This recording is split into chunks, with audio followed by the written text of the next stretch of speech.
Cardiff City phone in. It's Monday evening. The floods are storming through Wales, and we thought we'd cheer up a little bit by talking about Cardiff City winning 3-0, going back to the top of the table.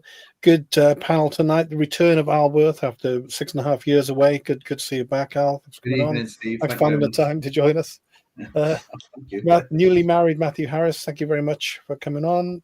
And Donna Perry, great to get you back on the show. And Donna was out running at 6 o'clock this morning, just so you know, just put that in there. Just so, crazy. Well, I think it's crazy, but you know, it's also healthy. So, I'll come to you first, and I might come back a little bit to something you said just before now about youngsters in Cardiff City, because it is a great time to be following the club. Very comfortable win. Could probably been, maybe should have been 4, 5, 6 actually. We were kind of profligate with a few chances, but we're not gonna snip at a 3-0 win. And even though Mansfield had a few key players missing, and they're not the greatest team in the world, it was a very impressive performance from pretty well beginning to end. Would you say? Yeah, I looking back, watching back the 2 goals in particular, Steve, on afterwards, incredible. Really, it's not the sort of Cardiff City that we're used to. The second and third goal, weren't they? They're just brilliant. I mean, so many of them, so many of the youngsters involved, as we were saying before we came on here, they're just getting used to playing this brand of football. I don't get too carried away with myself, because we always make that mistake, don't we? And then we'll lose 2 on the bounce. But it's exciting times. I mean, this December now, I think a lot of the players, Will Fish mentioned after the game, he mentioned the Chelsea game, and I'm wondering if a lot of these players, whereas previously I might have thought, well, they were too scared to get injured. Now I think they all want to get in the starting 11 for that game. So the competition amongst them is incredible. So, got Will Fish there, obviously centre half, Lawler, Callum Chambers left out. They all want to play that game, don't they? And before that game, we've got three league games. So it could all go well, really, for the future, the short-term future, if we can have a good December. Who particularly impressed you? The centre halves. I mean, you're building from the back there. I think they were incredible. The pair of them, and you forget Will Fish, how young he is as well, because Lawler is younger again. I thought superb before the game. I mean, it looked a bit like Harlem Globetrotters playing all 4 attackers. As far I saw on the team on the team sheet. My man of the match was, I know Ashford got named afterwards, went in the ground afterwards, but I would have gone for Ryan Wintle. I thought he was superb. Absolutely superb. The ground that he covers is incredible. And he's an old hand now, only 28 in comparison to the rest of them. He's a veteran. Yeah. So Ryan Wintle was my man of the match. Okay. And Donna, who was, because there were a few candidates. I thought Dylan Lawler was outstanding. I actually just think he's just a joy to watch. But there were various candidates. Who impressed you? I'm Ryan Wintle as well. I've always been a big supporter of Ryan, and I think he's quite understated. And him and Turnbull played a lot better, I thought, on Saturday as well, which was good to see. So yeah, definitely Ryan Wintle. And Capaccio, when he came on, was fantastic as well. I thought his run, which led to the second goal, was absolutely outstanding, and he really controlled the right side when he came on. So I thought he was great. It's hard to pick one, isn't it, when we play well? Because when we play well, it is really a team performance. And Joel Bagan, again, he's just Mr. Reliable, isn't he, on that side? He's left side. He's having a great season. I think he's underrated as well, because I do worry what will happen if he does get injured. And so far, we haven't. He's been there more or less every game, isn't he? So, but he's fantastic as well. But if I had to pick one, I would say Ryan Wintle. I thought it was interesting as well, the fact that Callum Robinson was captain. I thought he did a good job. He looked like a captain, didn't he? Yeah. Which is, he hadn't really been playing or starting, and the game starts, he's there as captain. So I thought that was quite an interesting move as well. But yeah, it was a really good, outstanding team performance right from the back to the front. It was just great. So can't really pick one, but I have to say Ryan Wintle. What about you, Matthew? Anything to add to that? I massively enjoyed it. It was just enjoyable, just great to watch. Yeah, I was going to say Wintle as well. Controlling the midfield, but like you said, you could give it to any number of them.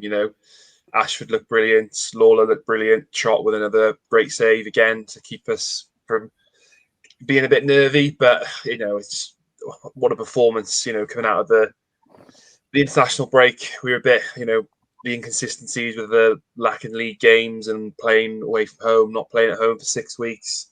Yeah, a long time. To then there's a long time, unheard of really for us. And to be so affected by the internationals, as I know was one of the comments there, as I said. So an all-round performance, and we never looked like we got out of second gear. Like you said, it could have been a bit of a cricket score if their keeper didn't keep them in them.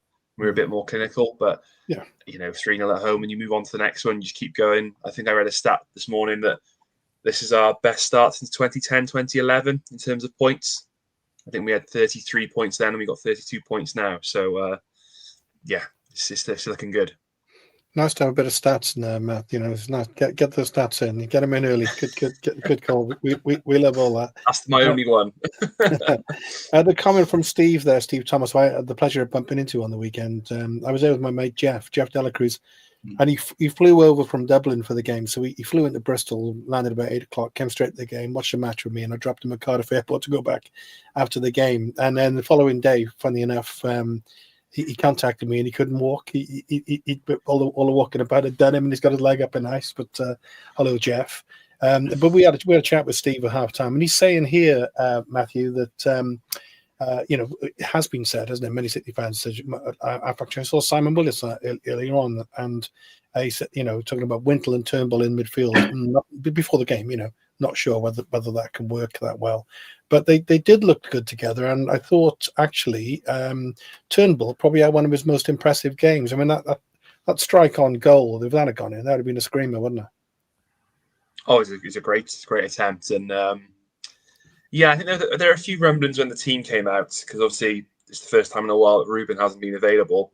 Yeah. That how we go about it, but when you saw that, there are a few people saying, "Oh, I hope Turnbull turns up," and he can be a bit hit and miss, but when he's hit, you saw the game on the weekend, he's really, really, really good. But I think they're getting a lot better at just playing the system and rotating players and getting players in and knowing what they need to do and what they want to do rather than having to do their individual things. So I think, and the more time they have on the training pitch together, and he's a quality player, I think we signed him from Celtic, if I remember correctly. Yeah, that's right. So he's a quality player. He's better than League One.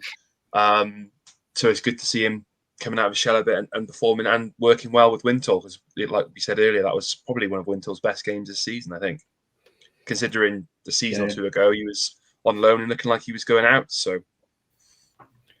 Yes, he was, and it's funny, isn't it, Al? How the I suppose it sure must be the same with all football teams. But the clubs, the players we like to get on the back of for a while, and Ryan Wintle was certainly one of them. Turnbull, another actually, and then they're both playing. And also, weirdly, Ruben Caldwell is someone, the people blow hot and cold with. They don't quite see the value of it. And the point that Matthew said there, on that one about before the game, we're thinking, oh, Ruben's out. We know he's out now for 3 months. We now know he's going to have an op, and we're thinking, oh, who's going to fill that space? But we didn't seem to struggle too much, did we, with his on this occasion? I think it's great for Dave Turnbull. I mean, because just as he was hitting form last year, notwithstanding we got relegated, he had that injury, didn't he? And it was, it must be worry for him. He seems to be finding his feet. I mean, I'd said before the game on Saturday, as far as Ruben Caldwell being out, obviously is a massive miss, but it gives an opportunity to some really, really talented people to cement their place. I just think with all the games we've got coming up, our bench on Saturday looks so strong. And people who, if you think before Saturday, I think possibly most of us would have put Joel Caldwell and Capaccio into our starting 11, yet they were on the bench. And Wintle spoke afterwards, didn't he, about just running other teams ragged. He said he compared it to the way Leeds United used to do it in the Championship when City were playing them. Well, if you're, you likes of Mansfield, with greatest respect to them, when you all of a sudden see people like Capaccio coming on, you see people like Caldwell coming on, it must be disheartening for them looking at that, right? Now I just think that squad, with all of the games that are coming up, I think got something like 8 league games in 4 weeks or something. And then, very condensed, and then January, obviously, because we're out with the cup, January is starting then. I think we've got first, fourth, and then 10th, something like that, some ridiculous. So it's just back to back to back to back. These players, I think, great management. They all think that they might get into that starting 11. Ordinarily, season on season, you look at a subs bench and you think, well, that sub is never going to start a game. He's just going to be a sub. Have a look at ours at the moment, and nearly every single one of those players on that bench could or has gone to the starting 11. So it's great. He's a clever guy, and you've got to say the way he's managing these kids. I'll say he's got it spot on. I wasn't saying that though after we lost to Bradford and Burton, but yeah, Donna. I mean, as usual, talking a lot of sense there with that thing. I mean, because Ryan Whittle said after the game, he's been quoted as saying anyway in the press that it was BBM's kind of came up with the perfect formation, the perfect sort of tactical approach, and everyone seems to be buzzing. So there just seems to be a real sense of kind of positivity running through the squad, and maybe these cup games help in a way. Like tomorrow night, we'll see a whole bunch of different names coming in, but all the way through the squad, there's just fantastic competition for places and enthusiasm. Yeah, I mean, if you look at it, I mean, a lot of us said, and I'm someone that says, I wish sometimes we'd play two up front, but he doesn't. So then look at the competition that you've got there. You've got Salek and Robinson competing to start up front. So, it is amazing competition. And I think I can get where he's coming from when he says he likes this small squad. Because I think the advantage you've got of a small squad is that they do all play. So they all keep competitive. They're all keeping interested and they're all trying for that place. Rather when you have the big squad, then some people, like you said, we don't see for months and months, and they might just turn up, like you said, as a sub once and disappear. So, I do think that that's a good thing. But I hope that we do strengthen a little bit, though, in January. We need to maybe a cover for Ruben now and a cover for Joel. But I think what he is doing is great. But sometimes I do wish that we would maybe try two up front and not pass backwards and forwards in front of the goal as much as we do, because we did start off the first half doing that, didn't we? We were passing and backwards and forwards. But then I understand what they say is that's their game plan, to tire other people out. When they've got the ball, they're tiring out the other team. So, it's really good. I mean, I was saying to my mate at the time when I think it was 1-0, we seemed to be just having loads of possession, but we weren't necessarily, creating an awful lot with it. But and he said more or less what you said there about along the lines of, just they're going to do the block formation, just play around them and gradually break them down. And once we, once we started, we kicked on, like Al said, we scored two fantastic goals. I mean, we're looking really good, and one of the most enjoyable games I can remember seeing for some time. Donna, what about come back to Dylan Lawler? So there was a guy standing next to me in the Canton end, big lad, about 6'6", looked more like a rugby player than anything else. Big guy. So I didn't argue with him, but he told me Dylan Lawler's worth 20 million. I think it's early days for that. Because he's having a great start he's had a great start to the season, because we're only in December, halfway through, not even that yet. Just over a third. And my concern is with Dylan.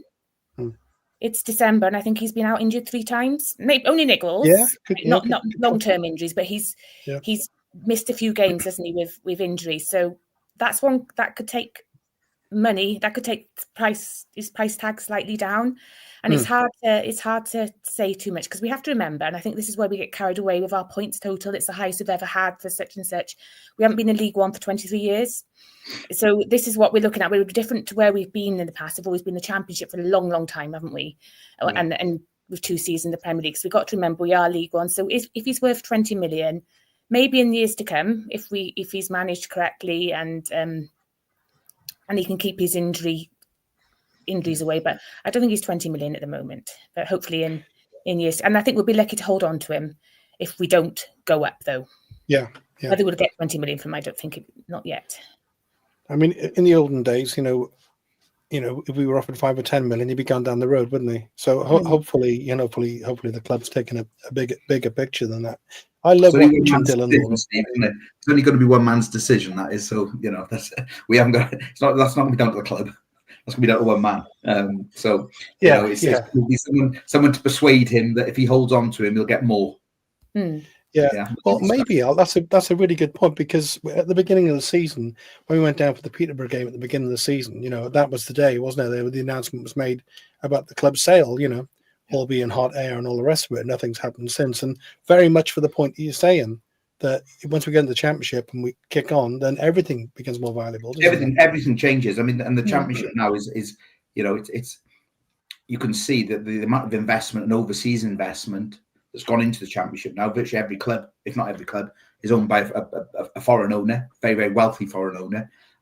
So they can all see, you know, it's that promised land they all want to get to, because the amount of money then available. So I can't imagine even Vincent Tan would want to cash in on these kids at the moment, because I think they would be worth, like Donna said, I think they would be worth so much more if we were in the championship. So hopefully, I just like the transfer window in January. As far as any player under the age of 23 at Cardiff City, I would just like to close it off and just say no one's going. Well, the big lumpy guy next to me said, because look, we've also given him a 3 or 4 year contract, you know. So again, that's that's an investment, and also it's an intelligent investment. And a lot of the younger players, we've done that. You know, I'll start with you, Alan. I want to go around on this one on Dylan Lawler. Now, I was trying to think, watching the game, of City central defenders who are as composed and so comfortable and have so much time on the ball. And there's only 2 or 3 I can think of. Who would spring to mind for you, Al? No one's springing to mind. I used to like Roger Johnson. Yeah, he's a good football and centre half, wasn't he? I used to like Glenn Louvens. Same sort of era. You know, in the years before that, I mean, goodness, we weren't particularly good. Danny Gabardon, maybe. Sorry, Danny Gabardon. Yeah, of course. But Lawler. But again, we're saying this again about all of the youngsters. This is a breed that we've never. Well, I say never. I'm struggling to remember so many homegrown youngsters coming through. Well, they haven't been of it. Let's be honest. And it's just, where do we get? You know, they must have always been there. But obviously, he's decided, well, I'm going to give them the opportunity, because they were all, these kids were all there last year and the year before. So something, behind the scenes, they're doing everything right. They're just a joy to watch, aren't they? You know, they really, really are. The way they play football, in some ways, I suppose they're a bit fearless, aren't they? Because they say they don't play without fear. I thought we haven't mentioned Kean Ashford yet. I think he had probably one of his best games in a City shirt on the weekend. He had a lot of energy going on, didn't he? He just kept on going and going and going. And great to see him get his goal as well, wasn't it? Yeah. And again, that weighted pass through from Robertson, again, came off the bench. I mean, again, Donna said earlier, Capaccio came on off the bench, set up 1 goal, and then Robertson comes on. That pass was absolutely exquisite. You saw Ashford point where he wanted it. And he just put him there. Brilliant. Yeah. So that's another one, Matthew. Alex Robertson, who he's a class act, and he seems to me, I don't know, any sort of cameo role really on the weekend, but just seems to me that he might have turned a bit of a corner in his thinking kind of state of mind. It seems to be more kind of a positive and attitude going on with him, and he seems to be. He wants to be involved. I get that impression. Yeah, I think so, and I think it's important because he's a brilliant player. We saw glimpses last year of what he can do, and Man City Academy graduate. I don't know if he worked with BBM when he was younger, but he's a great player and he's a great asset to have. And as Al was saying earlier, to be able to bring a player of that quality off the bench is incredible. And there were lots of rumours flying around at the start of the season, but he seems to be picking up minutes quite regularly now. I'm not sure how nasty the injury was at the start of the season, but it's good. It's great to have him in the squad. He's got moments of brilliance, like he showed that pass on Saturday. So it's another option to have. He's brilliant. So I just hope that come January, he's not one of those players who's looking for some more game time elsewhere. Because it's only a few weeks ago. I mean, the club he was connected with, associated with. Obviously, they're right down towards the bottom of the championship at the moment, alongside some club somewhere called Swansea or somewhere like this. I'm looking forward to discussing that if you've got some time. I will have to come to that. We'll have to come to that. Early days. Matthew, did you have any other thoughts on classy centre halves? Because we have some great ones coming through. And then in the mess, Albert Lamore, Danny Gabardon, Leighton Phillips, Mike England. Some good footballers. The one that came to mind for me straight away, Al said it, was Glenn Louvens. I used to love watching him growing up. He's never afraid to make a tackle, good on the ball, good in the air, quite a similar sort of player. And I was also going to say Roger Johnson, that trio, that double act we had back towards the end of Newham Park were fantastic to watch. But it's just, I think it's his composure, Lawler, considering how young he is, not just for us, but to step up on the international stage as well. Yes. Yeah, absolutely. That game against Kazakhstan away, which he was so comfy, wasn't he? Yeah. He looked like he'd been international his whole career, and just really, really comfortable. So, as long as we can nurture him and not push him with the injuries, giving him that rest against Northampton, came back in because we've got the depth for it. So, I think as long as we can manage him, he's a brilliant, brilliant player. So Al, I mentioned something just now that you wanted to respond to. With a big smile on your face. I'm just giggling a little bit because, as you know, I live amongst them. So it's absolutely fantastic. That's the name of a horror movie, isn't it? I live amongst them. No, it's absolutely fun. One win in 10 or 11. Can I just right? So their head of recruitment. This is the most amazing story, and a lot of City fans don't know this. Okay, here we go. Their head of global recruitment and analytics. This is God's honest truth, right? Their head of global recruitment and analytics, whatever it's called, right, used to be an obsessive Swansea City fan on their forums, and he used to go by the name Agent Dimmy, and every now and again he used to come on Cardiff forums. So 15 years ago, he's just a crazy fan. Then went to work in the betting industry. Okay, he is now responsible for the recruitment of their players and the recruitment of their manager and the recruitment of their coaching staff. And his surname is Worth. So no, this is true, right? So all over Twitter this weekend, they've been going mad saying we need to get rid of that fella Worth. He's ruining our football club. Where have we heard that before? His name's Adam Worth. I could not have written it. I couldn't have written this script better, right? If I tried. So they're all going crazy about this guy called Worth. So I'd like to think that I've just got a little bit of insight there. Perhaps he's a distant cousin or something. And there we go. Yeah, it's I know people will come on now and they'll say, "Oh, we shouldn't be bothered about those." Or no, absolute load of nonsense. Of course, we're bothered about them. I couldn't think of anything better than getting promoted and they get relegated. Brilliant. Yes, it's just a strange Sheffield Wednesday. All those points deducted, isn't it? With Sheffield Wednesday now, all the seasons. Yeah, 16. Yeah, minus 10 now, aren't they? I think. Yes, that's one automatically down, but never mind. Yeah. That's okay. I was thinking about that, Don. What's that, Al? There's still 2 places there, don't we? Yeah, still 2 places. Yeah. but they're only. they're only like what 4 places above us in the football pyramid. So.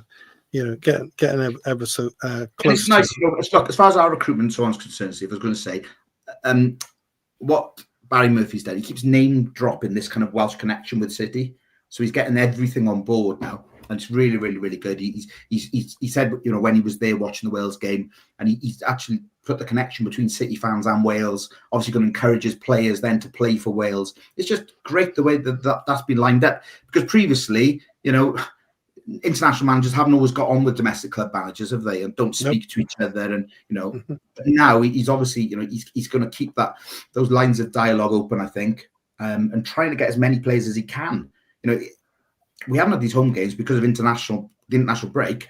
Because as a League One club, we've got so many players involved right the way through the ages. Fantastic. Paul Went. Would you put Paul Went in the football and centre half category? Al?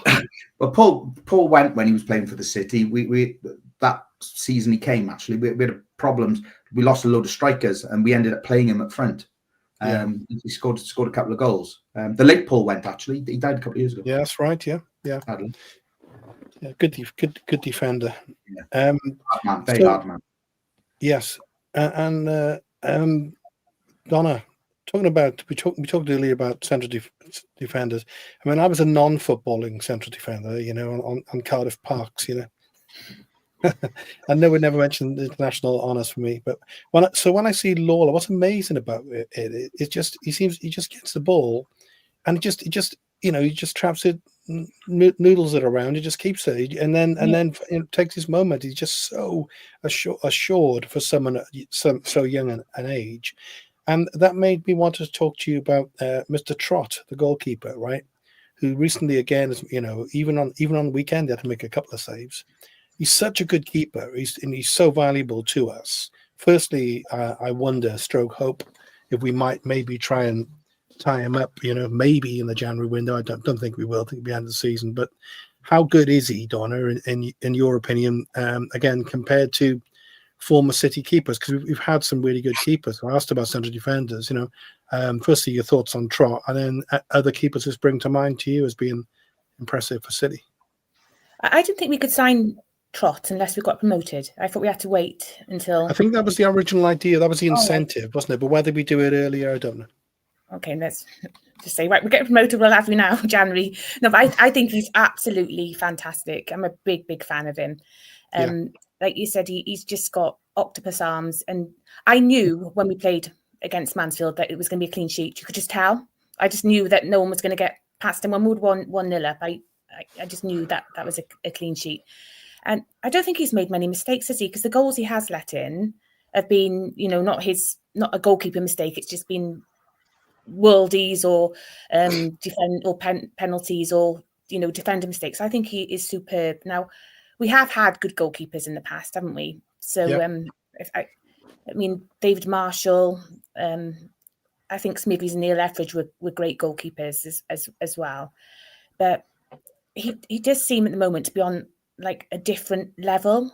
But I think it's the swagger he gives, and like you said, he's so comfortable on that ball as well because of his football in past week and pass it backwards and forwards, which sometimes frightens me a bit.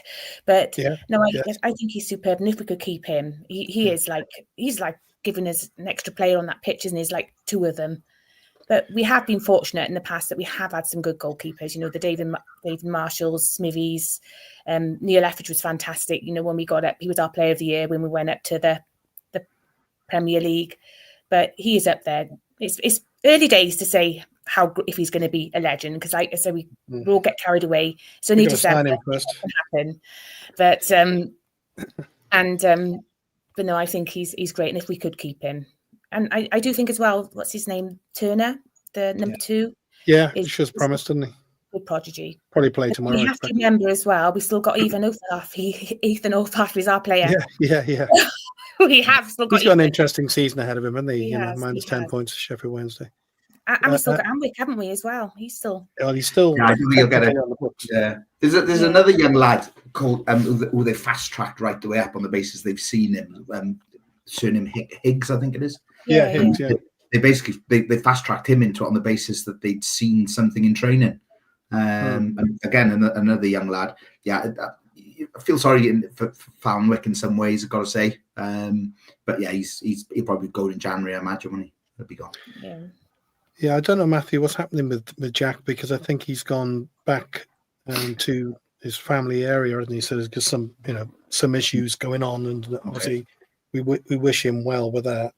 But Matthew, there's some great ones coming in. I'm going to show a couple of comments in a minute. Gary Bennett's name up. There's another one. There's a central defender, great footballer. Him and Dave together. Wow, they were great times actually. And then a couple of probably two of my all-time favorite City goalkeepers might actually be these two. I think I've just come up from Andrew Davis, Ron Healy and Bill Irwin, because at the time, I don't know, were they before your time, Matthew? I don't know whether you probably wouldn't have seen either of these. So Ron Healy was Republic of Ireland international. Bill Irwin was Northern Irish, I remember. But they used to battle it out against each other. They're both top keepers, you know. What about in your time? Who you probably similar to Donna, I imagine? Similar, I think. Neil Alexander's one of the first goalkeepers. I remember being really, really good. Then I think Marshall's the most legendary one for us. I think Etheridge did a great job And then, we've had quite a few good ones, but then I suppose we've had quite a few horrible ones as well. Me by name, Dimi Konstantopoulos, if anyone remembers that. A couple of games. Stephen Bywater was another one. He was surprisingly poor, wasn't he? But for me, Marshall. It's got to be Marshall. Yeah. We've been lucky with keepers, haven't we, over the years? Do you think? Yeah, I think we all love Ron Healy right from back then, about 81, 80, 81. Because but at that time we never used to see anything to do with the City on TV ever. Okay, and he made two appearances for Republic of Ireland. One was Poland away, and then he also played England at Wembley, and it was when he came on as a sub for Jerry Payton, and Keegan lobbed him, didn't he? But I remember as a kid thinking, my God, I've seen a City player like on national TV, and as a result, we all loved that because we didn't have many international players. Keith Ponting was around the same time for Wales, wasn't he? But we didn't have very many. Joe Dwyer, we just didn't have many at all. And I think as a result, the late great Ron Healy, anyone who supported City at the back end of the 70s, I think will all say, "Oh, Ron Healy was fantastic." I would. He's got, but in the modern era, I suppose Neil Alexander for me was right the way up there. I mean, but Marshall Etheridge, just because we were so bloody rubbish in the Premier League, I suppose. He had to be a great keeper, didn't he? Didn't they, you know? Yeah. There's another one just coming in. It was funny. I was with Jeff on a weekend. I said, "Look who that is!" And he was right in front of us in the warm up before the game, and that's Gavin Ward. Can you remember how to do the Gavin? Al? Do the Gavin? I'm not going to, but I can. Yeah. So we've been fortunate with that, and it's good to have the youngsters coming through. And someone mentioned Andrew Dibble. Andy Dibble, of course, and a great character as well because he's been on the show, hasn't he? He's a great character. Yeah. Steve Thomas, interesting. We didn't have a keeper on the bench again on Saturday. Turner was in the warm up, taking the shooting practice. So presuming it's tactical. Do you have any thoughts on that, Al? And maybe spin around on that. Actually, it's quite an interesting one. Not having a keeper on the bench. Probably think Perry and G can do the job, so they wouldn't need anyone, would they? Do the Perry. Yeah. What about that, Donna? Is that what's your thoughts on that? Do you think you comfortable with that, not having a keeper on the bench? I'm quite comfortable. Yeah. I mean, it's not very often a goalkeeper gets injured, is it? I mean, Trott was injured in the game quite early on, wasn't he? Do you remember? And he stayed on, and then they had one of the defenders were taking the kicks for him. So it's very unusual for a goalkeeper to get injured. And like you said, there is Perry NG that can stand in if necessary. So yeah, I think I quite like it. I think it gives us more options. And, you know, with a lot of time you have this stand-in goalkeeper and it's a waste of a sub really. So yeah, I mean, yeah, I think it's good. I don't know whether other clubs are doing it though. Sorry?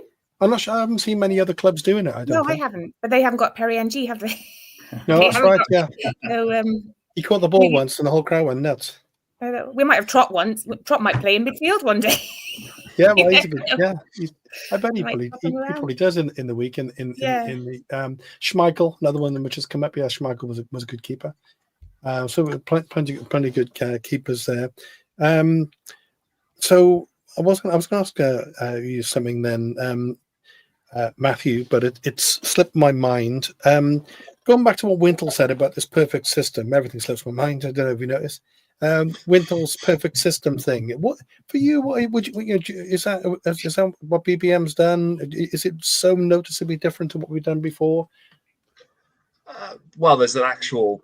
You can see where they're actually going towards what type of system they're trying to play. Whereas I think the last couple of managers we've had, it's just been a bit, well, like you don't know what we're going to do and how we're going to do it, you know.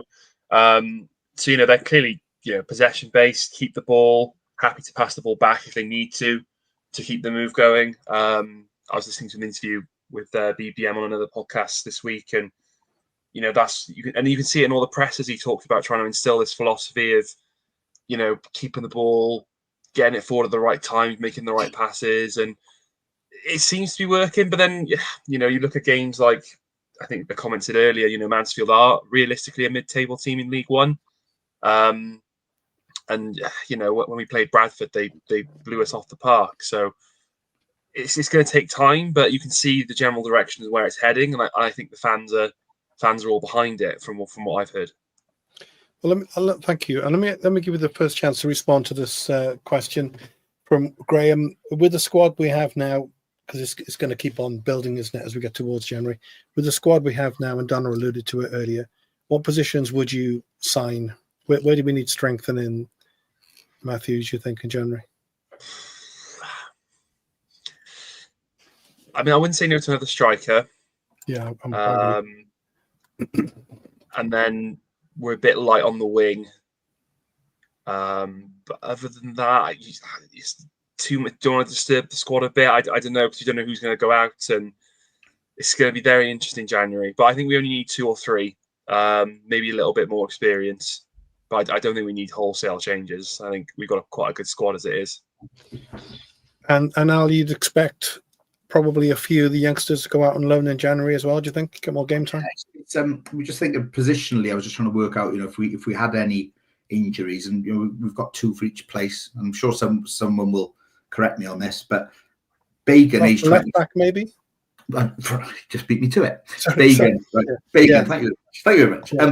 Bagan, age 24, made his 100th City appearance on the weekend.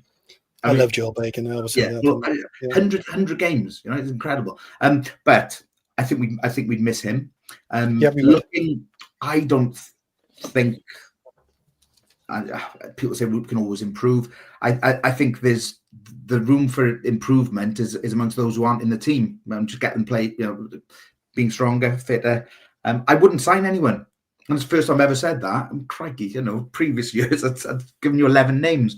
I really do think we're strong enough. I think it's great. I alluded earlier to the fact of how strong the bench is. It's brilliant, and even more youngsters coming through as well. So no, I wouldn't. Look, if we had a great December and the December that we all want, then that would mean the players are playing at the top of their game. And I think it'd be to then say, we need someone to put even more pressure on them. I wouldn't do it. But I'm not the manager. He knows best, doesn't he? And keep the faith. Oh, very much so. We've never lost it. We've never lost it, Steve. Come on. No. Oh. And Donna, you mentioned a couple of positions you thought we might need to maybe get some backup. And Joel is the one, I suppose, which concerns all of us really, because he's gone. Not like him to go down. He went down injured the other week. And we really don't want to lose him, do we? No. Although of course we've got a couple of players to come back hopefully. Yeah, we've got Ollie on the way back, haven't we? So Ollie's not far off, and he can actually play left back, can't he? Actually, yeah. I'd rather he didn't play there though. Yeah. He played in his rightful position, but we've got Ollie coming back. But I'll definitely get cover in for Joel Bagan, and maybe potentially someone to cover the Ruben Cole position, because I know we've got Alex Robertson, but he seems still a bit iffy. He's not playing all the time, and I wouldn't play because Callum Robinson. I wouldn't put him there like where he was. So I maybe get a cover for Ruben and then a cover for the left back, but I wouldn't bring in loads and loads myself either. What did you make of Robinson on the weekend? Because like I say, I thought he kind of, I don't know how really, but he just seemed to be encouraging everyone and like playing that captain's role. And I think he probably was the oldest City player on the bench. Seemed to be kind of trying to inspire the others, and it gave us the chance to play the two of them together, even with him slightly withdrawn. I wasn't totally against it, I thought he was a great captain. The only concern I have with him being the captain, because obviously we've got Chambers, he doesn't start every game. Ruben's out now, and then you bring in someone like Robinson who doesn't start every game. So we're not having that consistent captain person on the pitch every game, if that makes sense. So it's not likely that Robinson's going to play every game. So then we'll have to find another captain. So this is where we need like a steady captain, which we haven't had for a long time. Because even when Joe Rouse was here, he didn't play every game. So they were bringing in people to cover him. So that's just an observation. But no, he did play well there. But he's more of a striker, isn't he, Robinson? Than I would say a Ruben Colwell type position. Yeah, and I'm looking at the list of the top strikers in Division 1, and something that we're probably going to come on to. I'll start with you, Dana, on this one. But Youssef Salah is only one goal off being top striker in the division. and his strike rate is actually pretty good based on the appearances. So it's like a glass half full kind of thing with Youssef. He's a real handful. That was a beautiful goal, by the way. It was such a well-made goal. Great ball over the top from Lawler. Great ball in, composed ball in from Capaccio, and then bang back the net. And he's kind of there or thereabouts all the time. But you could argue, some people could argue, couldn't they, that on another day he could have, maybe should have scored maybe 2 or 3 goals, Yeah. And is he doing a great job? Because he's right up there towards top scorers, or should he be far and away the top scorer in the division? Is he under delivering, or what was your thoughts on him? I think he's under delivering. I didn't realise, you don't realize how many he just scored, because you just see the ones that he misses. And but he's great. But I think he should be scoring. He should be head and shoulders above all these other strikers, because look how good he was in the Championship last year when he came as well. So he could score at Championship level as well. It's not just something new. So I think he's underachieving. He should be scoring more, I think. Let's go around on that with him. Matthew, what's your thoughts on Youssef? I like him. I think what Donna said there sums it up, that you scoring goals in the Championship, League One's a bit more physical, isn't it? And he gets into those tussles. He's not happy. He's more than happy to throw himself around, bounce off defenders. And I don't think that's his natural way of playing. And he's still getting the goals, but he is still missing opportunities. But he's good at holding the ball up. He can make a pass. He's slightly more clinical. If you're being fussy, you get more goals. But I think we're a better team with him in the team than we are without him. So. I just think he needs to be a bit less getting involved and trying to play off the defenders rather than trying to be touch tight with them and having those battles, because the referees in this league are just never going to give you those fouls. It's just not going to happen. I mean, somebody said to me over the weekend they thought he was just too slow. Well, he's not the quickest, is he? We've seen. But he's not there to be. He's not there to be, I suppose. But we've got players with pace. Yeah. Around him, Tanner, Willock. Obviously, Tanner's not playing, but I don't really know about Kellyman. I haven't watched him play all that much. I saw him in one of the Virtue Trophy games and a couple of the Championship games, but I don't think I've seen too much of him to know. But I don't think Salek's there for his pace. He's there to keep the ball, hold the ball up, and be that big man in the box for corners and for the crosses that we should be getting into him. I really like him, and I think he's going to finish the season a top scorer in League One. But I take the comments that you say. And Al, there were 2 moments on the weekend, weren't there? There was that great header when he actually probably headed it too well. The keeper made a good save and tipped it over the bar. And then there was the other one where it was fluffed right in front of him, and how he managed to miss that one. He just looked so embarrassed in it. But in general, what are your thoughts on him? There's a comment that just came up and disappeared, which said that he should have had a hat trick, and I agree. Yeah. But my glass today is really sort of half full, and what I would say is it overflowing? It is definitely, because you've got to get into that position to have those chances, and not all strikers do get into that position. He's always there, isn't he? He's always there or thereabouts. He's always there. So I think there will be a weekend where he does get a hat trick, and not just sort of fluffing things. No, I think he's had a great season. I know people are a little bit critical of him, but yeah. He's putting the ball away. I'm thinking about Stockport away, right at the end, and he got that goal right at the end, and I just think there's not that many people who can get into that position and keep getting to that position. He's we're saying about he's not that quick, but he's fit, isn't he? He keeps running. I think if you look at him, I'm sure he's covering the yards. I'm sure he is. Going back to something that we were saying, that Donna said earlier about the captaincy, and we were talking about this as well on the weekend. The problem we've got, or a nice problem to have, that there's never one person starting the game who can then just be automatically captain, if that makes any sense, because all of them have been rotated. So, you've got Callum Chambers, you've got Ruben, Robinson, but none of them have been guaranteed. Well, Ruben was probably the only person who was going to be guaranteed his name, I think, on the team sheet. Someone else mentioned, there he was, right in front of me, Campbell Cedar Wintle, and I would agree with that. But candidate, didn't they? Didn't they have a players' vote though as to who was to be captain? Players' vote, the first one, yeah. So they had So I suppose they're getting the I always like to see a captain in the middle of the park just to see what's going on. Having like a captain as goalkeeper never really fits with me. Avanal springs to mind. Yeah, I'd give it to Wintle. He's vocal, Wintle, as well, isn't he? He is vocal. Yeah. Going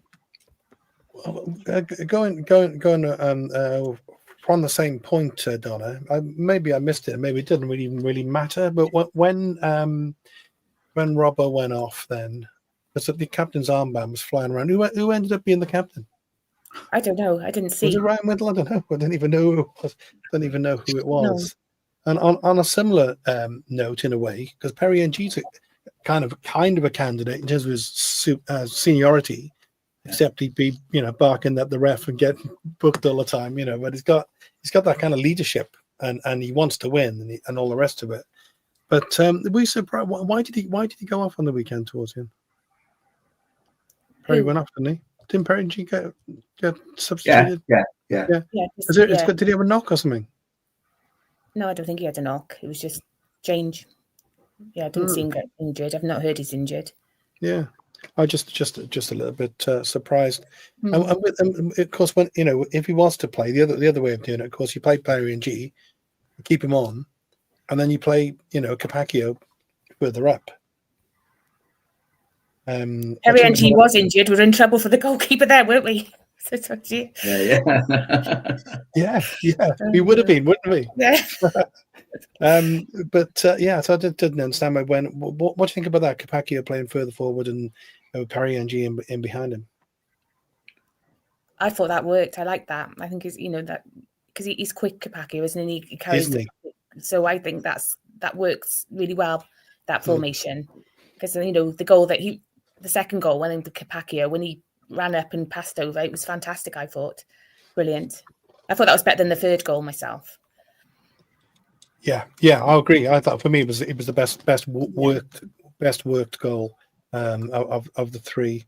Capaccio, running Capaccio, Matthew, is he an out and out right back, or do you think his future lies further forward? I think further forward myself. He's got to be up there with the most assists in the league this year, I'd have thought. He's always right up there. He's one off, I think. Yes. I think he's one off. He's always popping up with assists and being in the right place at the right time. I think he scored a worldie against Peterborough, didn't he? Started the season as well. Just what a player, and just it does baffle you really in the sense that we've had him for so long and only just started to see him now. And what you look at him and Lawler, they've got to be the two standout players for the season. The big lumpy guy standing next to me said Ronan Capaccio is worth 20 million. And he's young, isn't he? He's only 18, isn't he, Capaccio? Yeah, he's so young. Yeah. He's just incredible. So young. Yeah. And we've got an absolute gem on our hands there. Comfortable on the ball, comfortable tracking back, makes passes, beats players. He can cross the ball. He'll fit. If we do go up, he'll fit into the championship easily. I reckon easily. Yeah, and he's unfortunately. I mean, he is another one who is going to be a target, isn't he, for other clubs as we go forward. We should talk about tomorrow a little bit. This Virtu Cup competition. I think is it the last 16 we're in now? Is that right? 32. We're in 32. So if we win this, will we be 3 games from Wembley? Yeah, that's right, isn't it? 16-8-4, and then you're in the final. And then, of course, with the League Cup, we're 2 games from Wembley. So, Steve, isn't it strange though, right? And correct me if I'm wrong, but if we were having a dire season and nothing else to look forward to, everyone would be going on about this Chelsea game. Okay, and I get we've sold 30,000 tickets. That's great, right? But on Saturday, everyone I was with, no one was talking about the Chelsea game. We were talking about what we can see in front of us. It wasn't that we were just watching rubbish and we couldn't wait until Chelsea arrived in town. And we've got a fantastic opportunity after tomorrow. Three games then in a week, 2 at home, and 1 against second place team. I mean, I'm not going to say for a moment it's going to be season defining, but we could really, no, I'm not going to get too excited on that. Okay, but I think it's going to. And then we've got the Chelsea game. So I think it's testament again to how well we're doing that people aren't just talking about Chelsea.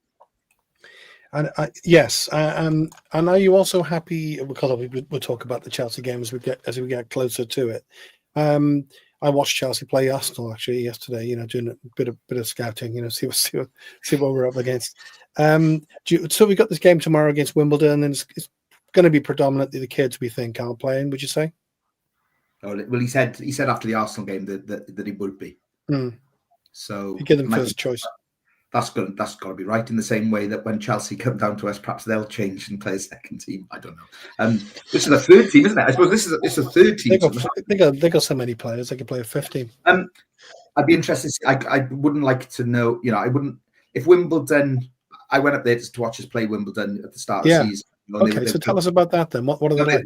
Look, they're a good outfit, and I think they should comfortably beat our youngsters if they turn up with their first team. They took the lead, I think, against Huddersfield on the weekend 3 times. Huddersfield came back in the end to draw 3-3.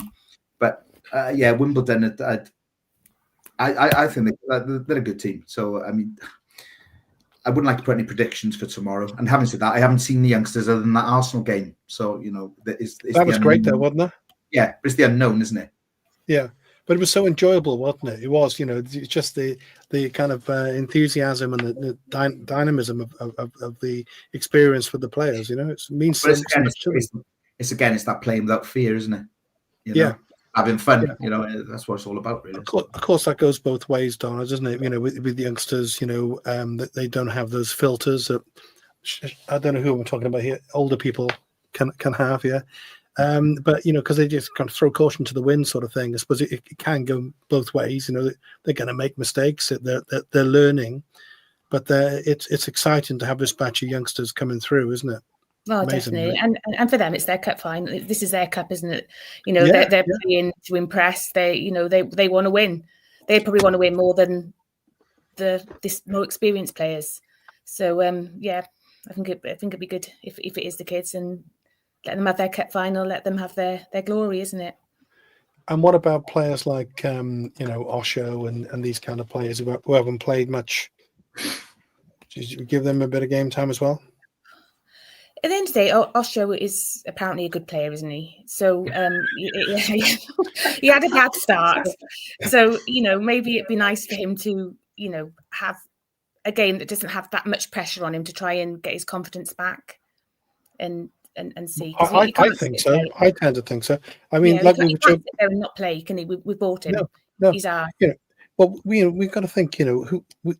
BBM's. You imagine BBM made the decision to sign him. We think he knows what he's doing. The top of the league. He's got a good heritage and history as a coach. We got to believe in him and think. Well, he wouldn't have signed him if he was no good. Exactly. And he's made mistakes, but maybe. Bring him in and try and get him battle hardened and up to speed and build on confidence. What do you think, Matthew?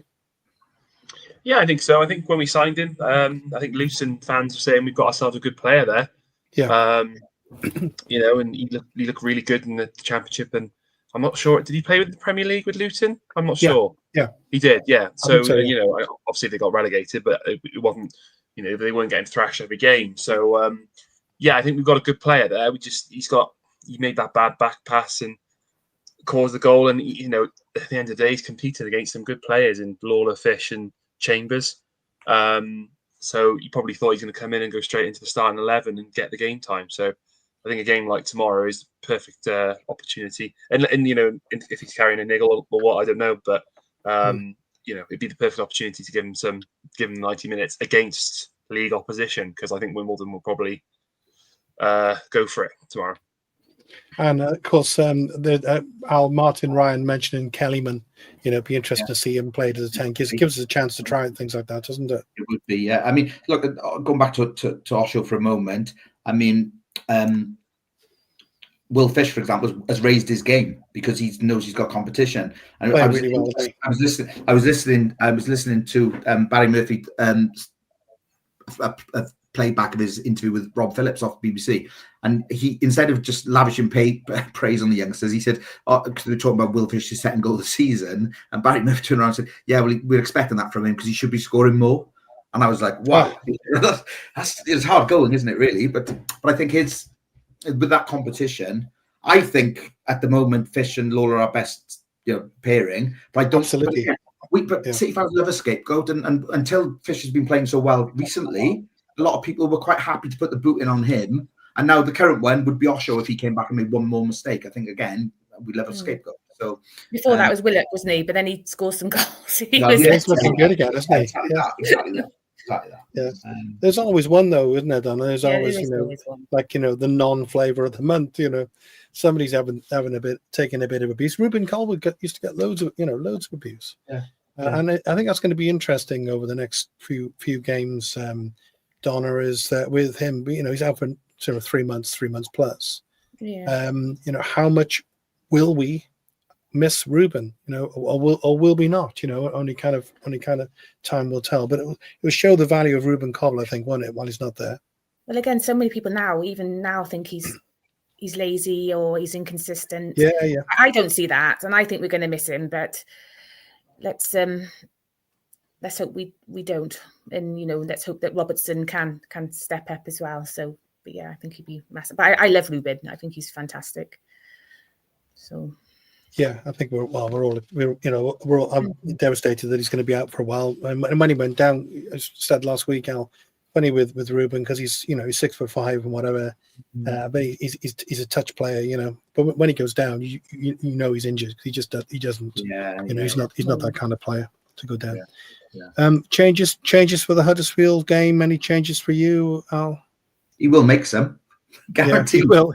Hopefully not central defence. I hope he doesn't change central defence. He will change something. He sees something, obviously watching the opposition, and he will change something. We've got 8 league games in the next 4 weeks if we go right up until the 4th of January. So it's fine if he does want to, rotate things, because I can't see that against Huddersfield next week or on Saturday, but that's quickly followed by the Tuesday trip to Stevenage, isn't it? So he'll be rotating. Those 3 games, what we're looking at, if we could win the 2 at home and get a draw away at Stevenage, I think that's a good return. But I think we're all getting a little bit greedy now, aren't we? We want to win all. We think we'll win all 3. Well, I suppose in a way we're greedy, but we do have this run of home games. We waited, like Matthew said, we waited like 6 weeks for a home game. They said 6 come at once, and we got to take advantage of those home games. And we also need, I think, we won 2 in a row now. We need to put a little run together. Donna, don't we, to kind of push ahead, because it's still fairly tight. Even 4 points ahead of 7th, I think we are at the moment. I think if we lose one and the others all win, we go out to like 6th place. Do you know that's how tight it is? I was looking. Yeah. So we really need to. And these 2 against Stevenage, I think are going to be, because they are on a high. I don't know much about them, to be honest. All I know is that I couldn't tell you who their star players are. I couldn't tell you why they're up there, but I understand that they don't let many goals in. They don't concede many goals now. Yeah. So if we can beat them, that will be amazing. Really knock their confidence, and hopefully they'll start a bad run and it'll get us going. But no, it's really, really tight, and you can't really afford to lose your home games now at this stage.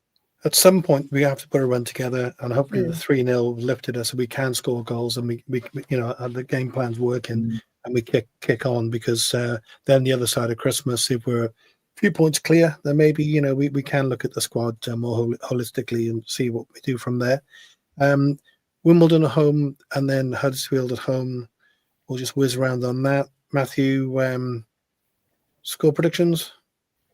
I will say a quick fun fact about Stevenage. They're managed by ex-Cardiff City striker Alex Ravel. That's right, Yeah, so... that's 2 stats you've given us tonight. I kept starting back on the show. Depending on... Well, we're going to play the youngsters, so I think I'm going to go 1-1 draw, and we'll win on penalties. Okay. Al? I never normally go against City, but I think Wimbledon, if we'll play the kids, I think Wimbledon will beat us tomorrow night. But I think we'll give Huddersfield the same sort of hammering we gave Mansfield. Matthew, did you want to say the Huddersfield prediction? Huddersfield. Am I right in thinking that's a game in hand, isn't it? Our game in hand over everyone else. Even though it's weirdly on Saturday, 2-1. Okay, that'd be great. Donna? I'll go 3-0 for Huddersfield, because I think now we're going to start scoring and keeping some clean sheets. I don't know about tomorrow, because I can never say anything negative score-wise for Cardiff, because I think it'll come true then. So I think it'll be a draw and we'll win on penalties. That's what I'll say. Okay, that's a nice diplomatic idea from both of you, Matthew. Well, thank you all very much. We'll see you soon. Cheers, guys. Thank you. Thank you. This channel is powered by an incredible membership community on Cardiff City World and patreon.com/Ace Podcast Nation. Becoming a member unlocks exclusive rewards from early access to live event tickets, bonus content, and even the occasional inside transfer scoop when we get it. But more importantly, it allows us to bring you top quality Cardiff City content 7 days a week. Across those 7 days, we're talking match previews, exclusive interviews, instant match reactions, the breakdown podcast, tactical deep dives, the Spotlight series, Bluebirds Rewind, Academy Focus, and just so much more. Led by myself, backed by an army of passionate Cardiff City fans, this is content created by fans, for fans. Balanced, professional, and 100% all about the club we all love. If you enjoy what we do, then join the community today and support what we are doing as we help to keep Cardiff City World flying high.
This channel is powered by an incredible membership community on Cardiff City World and patreon.com/Ace Podcast Nation.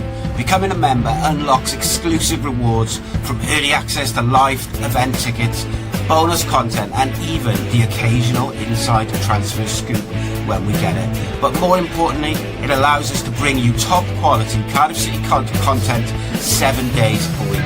Across those 7 days, we're talking match previews, exclusive interviews, instant match reactions, the breakdown podcast, tactical deep dives, the Spotlight series, Bluebirds Rewind, Academy Focus, and just so much more.